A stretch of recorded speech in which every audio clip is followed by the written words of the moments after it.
we can see that we have identified 7 crashes so far. And well, obviously my CPU is dying right now. But anyways, let's see what happened here. Let's do the crash analysis.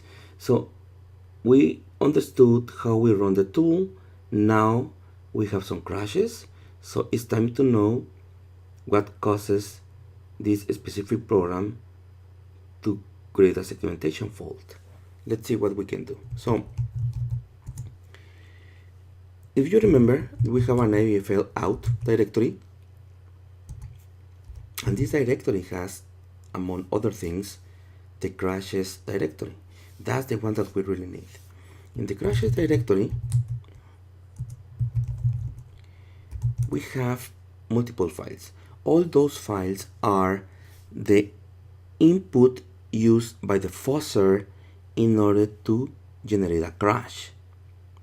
Okay, so those were the successful inputs that generate a crash, because obviously the fuzzer tried many multiple options and many multiple files with different formats, but only those were successful so far.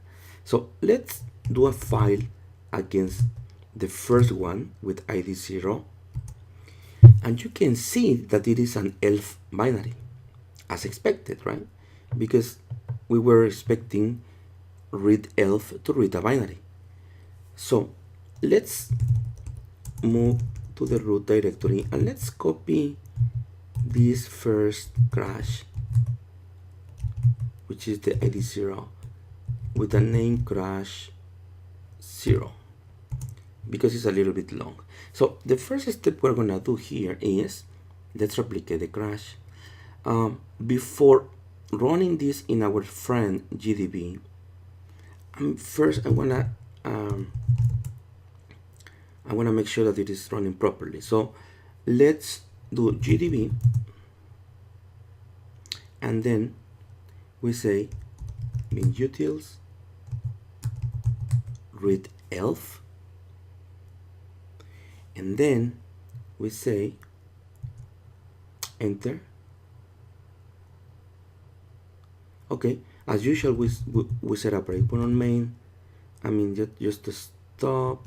No, let's run it just directly. Run with R-A, as you remember, and we're gonna pass the binary that causes the crash. Let's see what happened.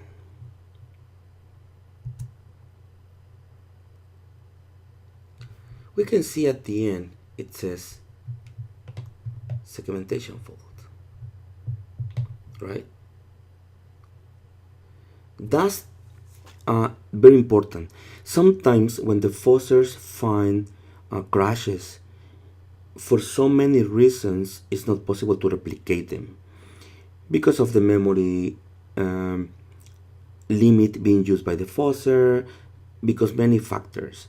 We are lucky right now because we were able to just run it and get the crash. But just keep in mind that in other scenarios, we need to find workarounds and see how we can replicate it. So we can see here that there is a segmentation fault, and there is a instruction pointing to this specific command, and it is inside process core file node segment. If we try to see, sorry, and at the bottom it is the source code line and the instruction being executed. That's pretty cool. Since we have the source code, we have also in the debugger the real description of the instruction being executed. So if we try to print the content of EBX, because as you can see there, EBX is the one that is been trying to be read, you can see that it says cannot access memory address there.